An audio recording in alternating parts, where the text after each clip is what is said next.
100% నేనే ఉంటాను. 2029లో కానీ 27లో కానీ 25 ఎప్పుడు వచ్చినా నేనే శాసనసభ్యుడిగా పోటీ చేస్తాను. గోవింద్ రెడ్డి కాన్స్టిట్యూన్సీ డీలిమిటేషన్ అయిపోతుంది. అప్పుడు ఎన్ని కాన్స్టిట్యూన్సీ ఏ వస్తాయి ఎవరికి తెలియదు.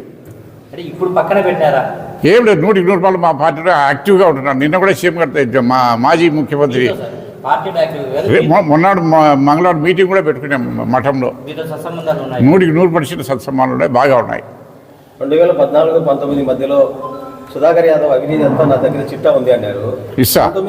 19 నుంచి 24 వరకు అధికారంలో ఉన్న మీరు ఎందుకు చర్యలు తీసుకోవాలి? చేస్తాం, కోర్టు పెట్టేస్తాడు. కోర్టును మేము మేనేజ్ చేయలేం కదా. గవర్నమెంట్ వరకు ఏదో నగర్ అన్నీ ఉన్నాయి. ఇప్పుడు లెట్టిన దీంట్లో ఏదో నగర్ ఫుల్ డీటెయిల్స్ ఉన్నాయి.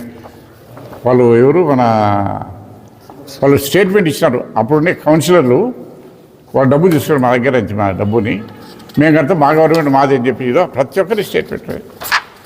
అయ్యో ఇంత రికార్డ్ ఎవిడెన్స్ ఉంది నా దగ్గర.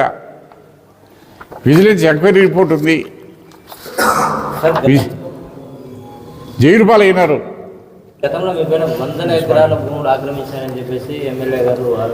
ఈరోజు నేను ఛాలెంజ్ చేసి చెప్తున్నా, ప్రభుత్వం ఎవరిది?